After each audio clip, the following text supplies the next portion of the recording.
안녕하세요. 스토리윈입니다. 오늘의 이야기 시작 전에 구독과 좋아요 눌러주시면 사연 준비하는데 힘을 얻는답니다. 이 사연은 실화를 기준으로 각색된 이야기입니다. 지금부터 사연 들려드리겠습니다. 내 이름은 지연 35이에요. 결혼한 지 이제 딱 10개월 됐어요. 남편 태수는 중소기업 과장으로 일하고 저는 카페 매니저로 일하다가 결혼 후 퇴사했죠. 딱히 대단한 건 없지만 사람들은 늘 그래요. 너네 부부 참 안정돼 보여서 좋겠다. 그 말이 이상하게 마음에 남아요.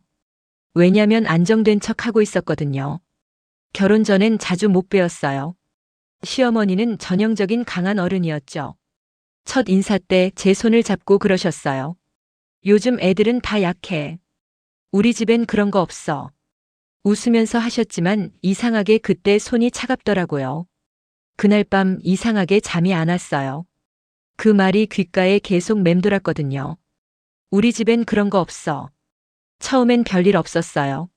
주말마다 시댁 가서 반찬 나르고 같이 밥 먹고 얘기 듣고. 그런데 어느 날부터 시어머니가 자꾸 제 손을 보시더라고요. 손이 너무 약하다.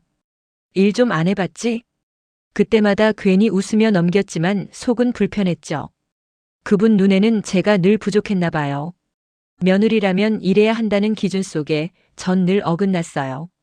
그 무렵부터 몸이 이상했어요. 자주 어지럽고 숨이 가빠서 병원에 갔더니 빈혈이 심하네요. 무리하시면 안 됩니다. 의사가 그랬어요. 근데 그 주 주말 시어머니가 전화를 하셨죠. 지연아, 김장하러 와야지. 며느리가 빠지면 되나. 몸이 안 좋다고 했더니 잠시 정적이 흐르고. 결혼했으면 이제 몸보다 집이 먼저야.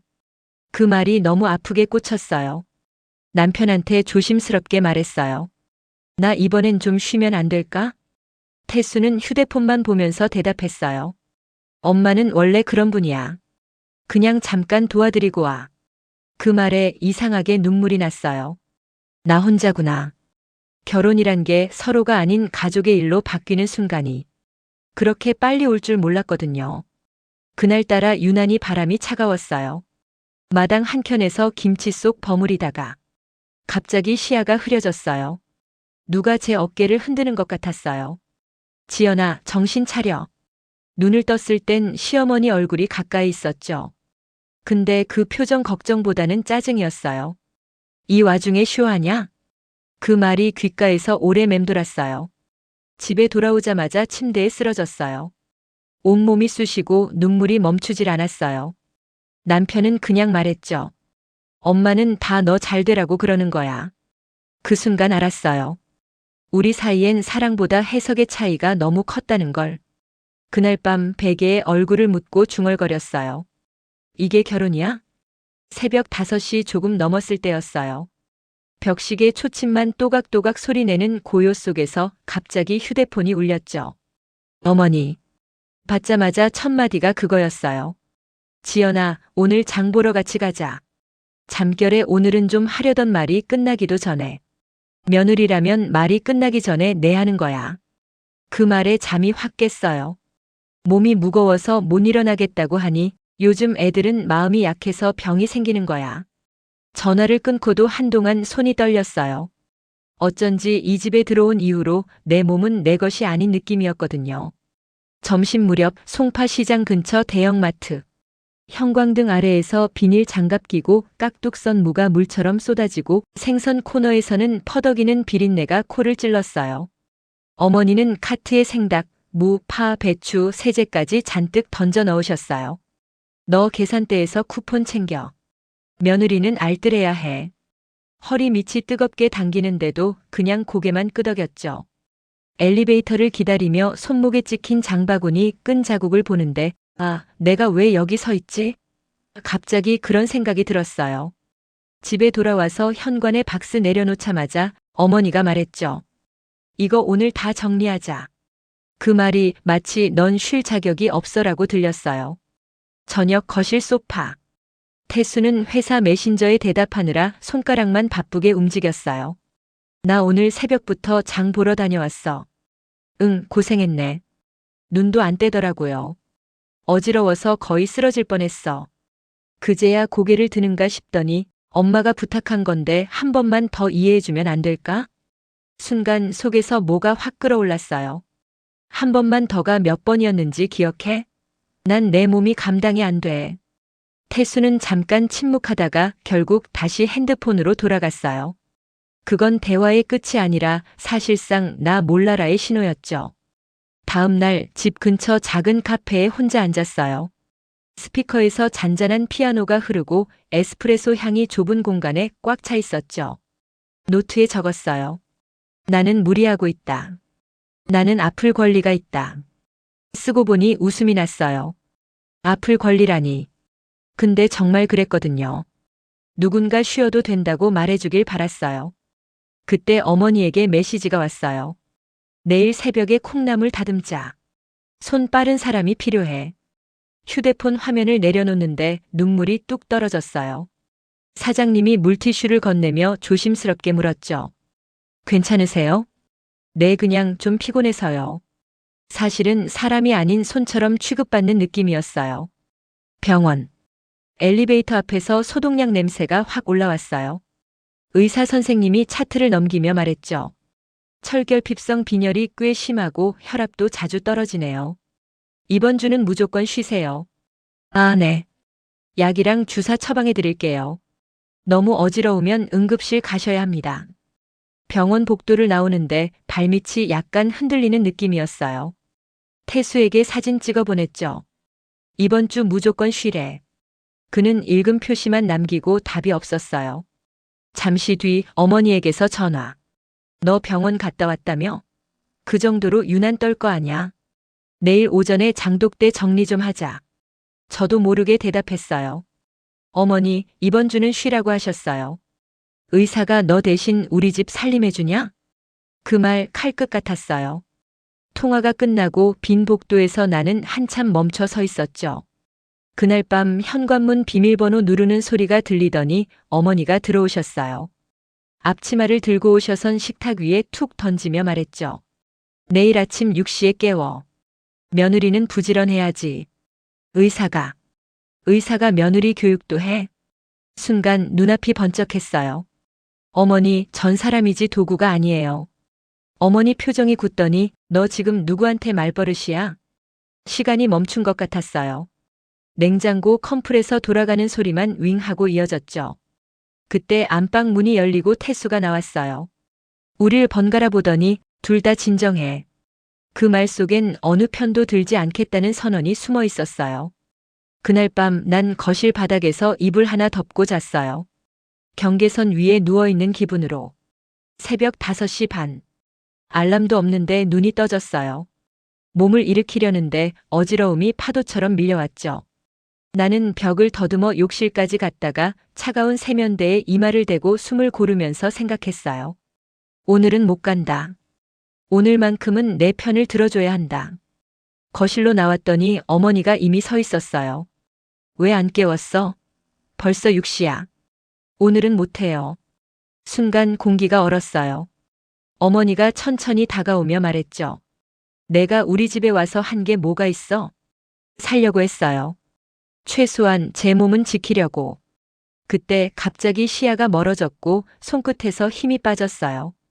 어머니 목소리가 멀어지는 것 같았죠. 쉬어하지 마. 바닥이 가까워졌고 나는 그 위로 스르르 빨려 들어갔어요. 어딘가에서 태수 목소리가 들렸어요. 여보. 그 소리가 다급했는지 책임 회피였는지 난 구분하지 못한 채 깜깜한 곳으로 떨어졌습니다. 눈을 떴을 때 천장이 낯설었어요. 하얀 형광등이 뿌옇게 번졌고 코끝엔 알코올 냄새가 배어 있었죠. 정신이 드세요? 간호사의 목소리가 들렸어요. 여기 병원이에요? 네, 실신하셔서 119로 오셨습니다. 몸을 일으키려는데 심장이 덜컥 내려앉는 느낌이었어요. 손에 주사 바늘이 꽂혀 있었고 팔뚝엔 멍이 들었더라고요. 창밖으로 희미한 아침 햇살이 들어오는데 그 빛조차 눈부시게 아팠어요. 점심 무렵 병실 문이 끼익 열리더니 어머니가 들어오셨어요. 손에는 귤 봉지가 들려 있었죠. 많이 놀랐지? 순간 따뜻한 말인가 싶었는데 다음 말이 이어졌어요. 근데 너무 과민하게 굴었어. 내가 뭘 그렇게 힘들게 했다고. 심장이 콱 막히는 느낌이었어요. 어머니, 전 어지러워서 쓰러진 거예요. 연기 아니에요. 누가 연기랬니? 근데 내가 그 시간에 나를 밀쳤잖아. 밀쳤다고요? 내 팔 잡고 버텼잖아. 그게 뭐야, 어른을 공격한 거지. 귤 봉지는 그대로 침대 위로 떨어졌어요. 방 안의 공기가 냉기처럼 내려앉았죠. 그날 저녁 태수가 왔어요. 손에는 커피 한 잔, 표정은 어딘가 굳어 있었죠. 엄마가 놀랐대. 내가 갑자기 소리 지르고 팔을 뿌리쳤다고. 그건 어지러워서였어. 근데 왜 그렇게까지 한 거야? 그냥 참지. 참았잖아. 계속 참았잖아. 그래도 엄마는 나이 드신 분이잖아. 그 순간 깨달았어요. 태수에게 난 사람이 아니라 누군가의 며느리일 뿐이라는 걸. 나는 병실 벽을 바라보며 중얼거렸어요. 그럼 난 누가 보호해줘?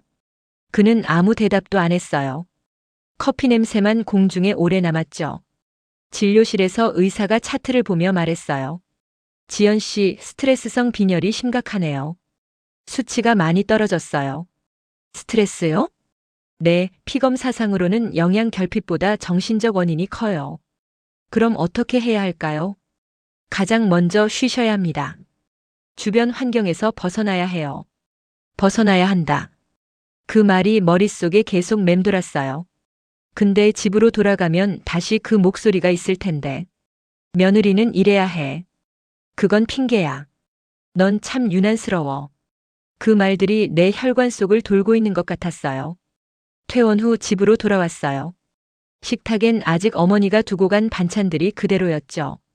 무말랭이 냄새, 시든 배추 냄새, 그리고 철제 냄비에서 나는 금속 냄새까지. 태수는 TV를 보며 말했어요. 엄마가 내일 들른대. 태수, 나 아직 회복 안 됐어. 잠깐 들르는 거야. 괜히 예민하게 굴지 마. 그 말 참 무섭죠. 예민하다는 말은 언제나 약자의 입을 막는 주문이에요. 나는 가스불을 끄며 중얼거렸어요. 그럼 내가 예민한 걸까 아니면 이 집이 너무 둔한 걸까? 불빛이 꺼지는 순간 가슴속에서도 뭔가 꺼지는 소리가 났어요. 밤늦게 엄마에게 전화를 걸었어요. 지연아, 목소리가 왜 그래? 그냥 좀 지쳐서. 지쳐서 병원까지 간 애가 그냥은 아니지. 엄마의 말투는 단단했어요. 너 이번 주에 내려와. 한동안 여기서 있어. 그럼 시어머니가. 그 집 사람들은 내 몸보다 체면이 먼저잖아. 이제 내가 너를 지켜야 돼. 그 말에 숨이 턱 막혔어요. 엄마의 목소리에는 지켜주지 못한 미안함과 지금이라도 벗어나라는 간절함이 섞여 있었어요. 나는 조용히 고개를 끄덕였어요. 눈앞엔 아무도 없었지만 정말로 고개가 끄덕여졌어요. 다음 날 새벽 짐을 조금 싸서 현관 앞에 놔뒀어요. 남편에게 말하려고 거실로 나왔는데 현관문이 철컥 열렸어요. 그 문틈으로 어머니가 들어오셨죠. 어디가? 친정에 잠깐 내려가려고요. 너 나 피해서 도망가는 거야? 그게 아니라. 넌 우리 집 수치야. 순간 등골이 서늘해졌어요. 그때 태수가 나와서 우리 사이를 봤죠. 엄마 제발 그만. 넌 가만히 있어. 내가 저런 여자를 골라서 이 꼴이잖아. 그 말에 태수는 입을 닫았어요. 나는 조용히 신발을 신었어요. 수치라도 괜찮아요. 최소한 제 몸은 제 거니까요. 문이 닫히는 순간 누군가의 외침이 들렸어요. 가지 마, 지연아. 그 목소리가 태수였는지 어머니였는지. 이제는 기억이 잘 안 나요. 그저 너무 멀리서 들렸어요. 친정에 잠시 내려갔다가 결국 태수의 전화에 다시 올라왔어요. 엄마도 반성했대. 우리 다시 차분하게 이야기하자. 그 말만 믿고 집으로 돌아왔죠. 현관문을 여는 순간 이상했어요. 집안 공기가 너무 조용했어요. TV도 꺼져 있고 불도 꺼져 있었죠. 거실 한가운데 식탁 위에 귤 몇 개가 굴러다녔어요. 그 귤 껍질이 마른 채 그대로 굳어 있었어요. 그날 이후로 난 귤 냄새를 맡으면 지금도 숨이 막혀요. 저녁 무렵 어머니가 다시 오셨어요. 손엔 보자기에 싼 반찬통, 그리고 그 특유의 단단한 표정. 지연아, 오랜만이네. 목소리는 부드러웠지만 웃음은 이상하게 느껴졌어요. 몸은 좀 괜찮아? 내 병원에선 스트레스성이라고. 그래. 마음이 병이야. 그럼 이제 마음 고쳐먹으면 낫겠네. 그 말에 뭐라 대답을 못했어요. 그분의 미소는 진심이 아니라 확신에 찬 평가였거든요. 그날 밤 어머니는 자고 간다고 하셨어요. 이상하게도 그게 불안했어요. 밤 10시쯤 시누이 2명이 집으로 왔어요. 엄마, 우리 왔어. 테이블 위에 술과 안주가 올려졌죠. 어머니는 제게 잔을 내밀며 말했어요. 이럴 땐 한 잔 해야 풀리지. 며느리도 같이 하자. 저는 약 때문에 못 마셔요. 한 잔은 괜찮아. 괜히 분위기 망치지 말고. 잔을 들었지만 술 냄새만 맡아도 머리가 아팠어요. 웃음소리, 잔 부딪히는 소리, 텔레비전 불빛. 그 모든 게 이상하게 꿈속 같았어요. 몸이 점점 뜨거워지고 귀에서는 웅 하는 소리만 들렸죠. 그날 밤 나는 평소보다 훨씬 빨리 잠이 들었어요. 깜깜한 새벽이었어요. 어디선가 누가 내 이름을 불렀어요. 지연아, 지연아. 눈을 떴을 때 어머니 얼굴이 바로 앞에 있었죠. 일어나. 어제 술 먹은 거 같이 치워야지. 어머니, 지금 몇 시예요? 5시 반이야. 며느리라면 부지런해야지. 몸이 말을 듣질 않았어요. 일어나려다 다시 쓰러지니까 어머니가 팔을 잡아 끌었어요. 이게 뭐 하는 짓이야? 사람 놀래켜? 어지러워요. 잠깐만요. 또 쇼하는 거야? 그때 시야가 핑 돌면서 방이 기울었어요. 그리고 기억이 끊겼어요. 누군가가 내 이름을 부르며 울고 있었어요. 지연아, 정신 좀 차려. 눈을 떴는데 시어머니 얼굴이 겁에 질려 있었죠. 어머니, 가만 있어. 지금 119 부를게. 근데 몇 초 후 표정이 바뀌었어요. 이게 다 내가 나를 밀쳐서 그런 거야. 제가요? 내 팔 봐. 멍든 거 안 보여? 그 말이 너무 충격적이었어요. 정말 내가 그런 걸까? 아니면 몸이 움직이지 않아 확인할 수도 없었어요. 태수가 방에서 뛰어나와 전화를 걸었죠. 여보, 눈 떠. 여보. 그리고 사이렌 소리가 들리기 시작했어요. 눈을 떴을 땐 응급실 불빛이 하얗게 번지고 있었어요. 간호사가 내 팔에 링거를 꽂으며 말했죠. 기억나세요? 조금요 쓰러졌어요. 남편분이 그러시던데 어지럼증으로 쓰러지신 것 같다고요. 그때 문 밖에서 소란스러운 목소리가 들렸어요. 어머니였어요. 아니, 내가 잘못한 게 뭐야? 내가 깨우기만 했잖아. 태수는 낮은 목소리로 말했죠. 엄마, 제발 진정해. 내가 이 여자를 감싸니까 이런 일이 생기잖아. 그 말에 간호사들이 서로 눈빛을 주고받았어요. 그 순간 전 이상하게 창피했어요. 누가 봐도 내가 문제 있는 사람처럼 보였으니까요. 그날 밤 병실에 누워 있는데 천장이 돌고 있었어요. 간호사가 링거를 갈아주며 말했죠. 지연 씨, 오늘 많이 놀라셨죠? 네, 근데 전 잘못한 게 없는데 자꾸 제가 이상하대요. 그런 말 들을 필요 없어요. 몸이 먼저예요. 그 말이 위로처럼 들리다가 문득 생각났어요. 내가 어머니 팔을 잡았던 순간 정말 밀친 게 아니었을까? 기억이 뭉개져서 확신이 안 들었어요. 그 불확실함이 너무 무서웠어요. 태수가 문을 열고 들어왔어요. 지연아, 나 잘 모르겠어. 그냥 우리 조금만 떨어져 지내자. 그 말은 이혼보다 더 냉정하게 들렸어요. 나는 조용히 눈을 감았어요. 이제 그날 밤의 진실은 누구도 믿지 않을 것 같았어요.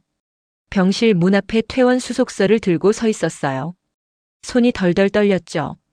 태수가 내 짐을 대신 들며 말했어요. 엄마는 아직 좀 흥분하셔서 며칠만 조용히 지내자. 나한테 미안하단 말은 없어? 그는 대답하지 않았어요. 엘리베이터 거울에 비친 우리는 같은 공간에 서 있었지만 완전히 다른 방향을 보고 있었어요. 밖은 봄이었는데 내 안엔 여전히 겨울이었죠. 집문을 열자마자 식탁 위에 놓인 게 눈에 띄었어요. 한약 봉투. 그리고 그 옆에 메모 한 장. 몸 챙기고 다음 주 김장 떼오자. 어머니. 그 한 줄이 칼처럼 느껴졌어요. 아직 다 낫지도 않았는데 그 사람은 여전히 나를 노동력으로 본다는 걸 알았거든요. 태수에게 물었어요. 이거 어머니가 두고 간 거야? 응, 그냥 걱정돼서. 걱정? 이게 걱정이야? 그만 좀 해. 너도 좀 이해해. 그때 알았어요. 태수는 나를 이해하려 하지 않았어요. 그는 그저 평화를 원했을 뿐이었어요. 며칠 후 엘리베이터에서 같은 동 아주머니를 마주쳤어요. 요즘 힘들다며? 괜찮아? 그 말투가 이상하게 들렸어요. 이미 다 알고 있는 사람의 관심 같은 말투. 그런 소문이 어떻게? 아니, 그냥 어머니께서 잠깐 이야기하셨대. 순간 머리가 멍했어요. 무슨 이야기를 했을까? 며느리가 버릇없다거나 시어머니를 밀쳤다거나. 그날 이후로 아파트 복도에서 사람들의 시선이 달라졌어요. 그들은 내가 지나가면 작게 속삭였죠. 저 사람 그 며느리래. 사람의 평판이 무너지는 건 한마디면 충분하더라고요.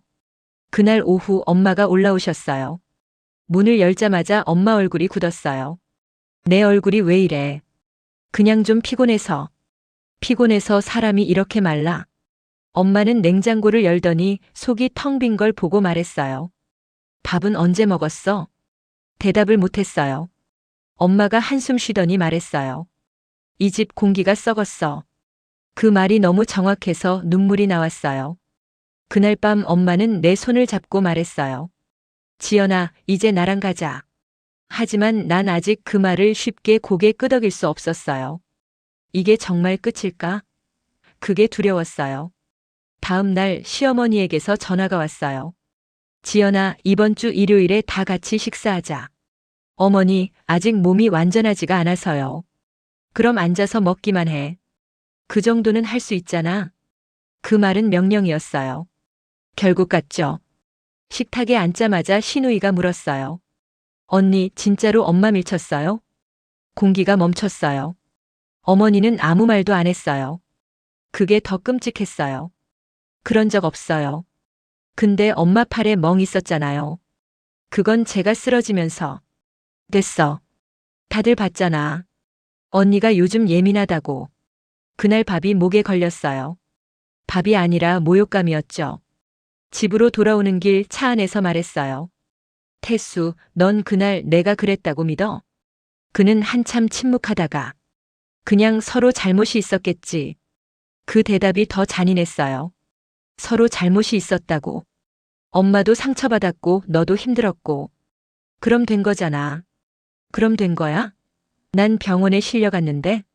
지연아, 제발 이제 좀 그만해. 그 말에 내 안에 무언가가 부서졌어요. 그가 잡고 있던 운전대보다 내 가슴이 먼저 흔들렸어요. 차 안은 조용했지만 내 마음속에선 폭풍이 불고 있었어요. 그날 밤 잠이 오지 않았어요. 책상 위에 수첩을 꺼내 글을 썼어요. 누구도 나를 믿지 않았다. 어쩌면 나 자신도. 펜이 떨리더니 잉크가 번졌어요. 그때 태수가 문을 열었어요. 지연아, 엄마가 다음 주에도 오신대. 그 말을 듣는 순간 마치 벽이 무너지는 소리가 들렸어요. 그만 좀 와. 제발 이제 그만. 엄마가 내 걱정돼서 그러잖아. 아니, 엄마는 날 부수려고 해.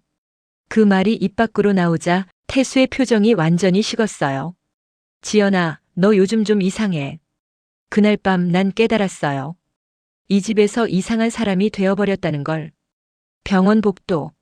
창문으로 봄 햇살이 들어오는데 내 손엔 하얀 종이가 들려 있었어요. 기립성 저혈압, 철결핍성 빈혈, 스트레스성 실신. 담당 의사가 말했어요. 이건 단순 피로가 아닙니다. 지속적인 과로와 스트레스가 원인입니다. 그럼 제가 일부러 그런 게 아니라는 거죠? 물론입니다. 실신 중에 타인을 밀친 건 의도적 행동이 아닙니다. 그 말이 너무 늦게 온 구원이었어요. 이미 난 시어머니를 밀친 며느리로 낙인 찍혀 있었으니까요. 집에 돌아와 진단서를 꺼내놓고 사진을 찍었어요. 태수에게 보냈죠. 의사 선생님이 원인 확실하대. 스트레스랑 빈혈 때문이래. 잠시 후 읽음 표시만 뜨고 답이 없었어요. 몇 시간 뒤 짧은 메시지 하나. 그래도 그날 엄마 팔에 멍은 있었잖아. 그 한 줄에 숨이 막혔어요. 사람은 믿고 싶은 것만 믿는다는 게 그때 처음으로 무섭게 느껴졌어요. 며칠 후 어머니 집으로 직접 갔어요. 증거라도 보여드려야 할 것 같았죠. 어머니, 이게 제 진단서예요. 그분은 종이를 한참 보더니 말했어요. 그래서 그게 나랑 무슨 상관이야? 제가 일부러 그런 게 아니라는 거예요. 지연아, 세상 일엔 이유가 다 있는 법이야. 넌 내가 약해서 그런 거고 난 그걸 단련시키려 한 거야. 그 말에 눈앞이 하얘졌어요. 그건 사과가 아니라 자기 합리화였어요. 어머니, 저 정말 죄송하지만 더 이상 이렇게는 못해요. 그 순간 어머니의 표정이 굳었어요. 넌 우리 집의 재앙이야. 며칠 뒤 친정엄마가 경찰에 상담을 넣었어요. 며느리 폭언과 강요 피해로 상담 접수하셨습니다. 상담실 한쪽엔 경찰관이 앉아 있었죠. 혹시 그날 상황을 자세히 말씀해 주실 수 있나요? 기억이 조금 끊겼어요. 다만 어머니가 절 깨우다 말다 하시다가 제가 중심을 잃고 넘어지면서 팔이 닿은 것 같아요. 증언이 있으신가요? 없어요. 가족들 모두 제 말을 안 믿어요. 경찰관은 조용히 고개를 끄덕였어요. 이런 경우 많습니다. 가족 간 폭력은 증거보다 심리가 더 중요해요. 그 말이 오히려 더 슬펐어요. 증거가 있어도 심리를 이기지 못하는 게 세상이니까요. 퇴근 시간 남편 회사 앞 카페로 갔어요. 창가에 앉아 그가 나오길 기다렸죠. 얼굴이 보이자 자리에서 일어나 손을 흔들었어요. 그가 놀란 표정으로 다가왔죠. 지연아, 왜 여기까지 왔어? 태수야, 나 이제 정말 지쳐. 그러니까 좀만 버텨. 다 좋아질 거야. 좋아질 게 뭐가 있는데? 엄마도 시간 지나면 괜찮아질 거야. 그 말 수십 번 들었어요. 그 시간이란 게 언제 오는 건지. 이젠 아무도 몰랐죠. 태수야, 넌 언제쯤 나한테 미안할 거야? 그는 말없이 커피잔을 내려놨어요. 그 잔이 식어가는 속도가 우리 관계의 속도랑 같았어요. 밤. 혼자 앉아 휴대폰 녹음 파일을 들었어요. 그날 병원 대기실에서 어머니가 누군가에게 통화하던 목소리가 남아있더라고요. 내가 깨우긴 했는데 얘가 버릇이 없어서 한마디 했지 뭐. 근데 쓰러졌다고 하니까 사람들 앞에서 내가 나쁜 사람 됐어. 그 짧은 통화 내용이 모든 걸 증명했어요. 어머니는 처음부터 사실을 알고 있었어요. 하지만 입 밖으로 낼 생각이 없었던 거죠. 나는 녹음 파일을 들으며 중얼거렸어요. 왜요? 어머니 그 한마디면 됐는데. 그날 밤 눈물이 한 방울도 나오지 않았어요. 슬픔이 아니라 무감각이 남았어요. 며칠 후 진단서와 녹음 파일을 USB에 담았어요. 그리고 메일함에 넣었죠. 받는 사람 태수. 제목 이게 내가 살아온 증거야. 내용은 짧게 썼어요. 나는 거짓말하지 않았어. 다만 아무도 들어주지 않았을 뿐이야. 보내고 나서 창밖을 봤어요. 하늘은 맑았지만 내 안은 여전히 흐렸어요. 그때 엄마에게서 문자가 왔어요. 지연아, 이제 돌아와. 여긴 내 자리야. 나는 천천히 가방을 닫으며 속삭였어요. 이젠 나부터 지켜야겠다. 친정집 대문을 열자 익숙한 비누 냄새가 났어요. 엄마가 부엌에서 고개를 들더니 말했어요. 왔구나. 그 한마디에 눈물이 쏟아졌어요. 이 집은 아무 말 안 해도 내 편이었거든요. 괜찮아, 이제 아무것도 안 해도 돼. 그 말이 따뜻하게 들렸지만 동시에 너무 슬펐어요. 이제 아무것도 안 해도 된다는 건 그동안 내가 너무 많이 했다는 뜻이니까. 며칠 후 택배 상자 하나가 도착했어요. 보낸 사람 태수. 안에는 작은 편지 한 장이 있었어요. 지연아, 내가 보낸 메일 봤어. 미안하다고 말해야 하는데 잘 모르겠어. 내가 뭘 위해 참아야 했는지도. 그 문장을 읽는데 웃음이 나왔어요. 그 사람은 끝까지 우리가 아닌 나였어요. 편지를 접어넣고 서랍 속에 넣었어요. 이젠 그 사람의 말보다 내 말을 믿기로 했어요. 서울 강남의 작은 법률사무소. 커피 냄새와 종이 냄새가 섞인 공간에서 변호사가 조용히 물었어요. 이혼 의사는 확실하신가요? 네. 남편 쪽에서는 어떻게 나올 것 같나요? 아마 어머니 탓이라 하겠죠. 변호사가 고개를 끄덕였어요. 결국 그쪽 집은 책임을 나누는데 익숙하지 않네요. 그 말에 미소가 났어요. 이제야 누군가가 상황을 제대로 봐주고 있다는 게 느껴졌거든요. 책임을 나누지 않는 사람들 속에서 난 매일 혼자 죄책감을 나눴구나. 그날 밤 초인종이 울렸어요. 현관문 앞에 태수가 서 있었어요. 지연아, 얘기 좀 하자. 할 얘기 남았어? 엄마가 미안하대. 그 말 당신 입으로 하는 거지. 태수는 대답을 못했어요. 이제 그만하자. 나도 당신도. 그가 한 걸음 다가왔어요. 그럼 정말 끝이야? 응. 끝. 그가 고개를 숙였어요. 그 순간 이상하게 슬프지 않았어요. 오히려 내 안에서 무언가 정리되는 소리가 났어요. 이혼 서류를 내기 전 마지막으로 병원에 갔어요. 의사가 말했어요. 지연 씨 수치가 많이 좋아졌어요. 스트레스 요인이 사라진 것 같네요. 정말요? 네, 사람 몸은 마음이 풀리면 금방 회복돼요. 병원을 나오는데 공기가 다르게 느껴졌어요. 햇살이 따뜻했고 바람이 부드러웠어요. 그날 처음으로 내 걸음이 내 의지로 느껴졌어요. 누가 시키지 않아도 내가 나를 위해 걷고 있었어요.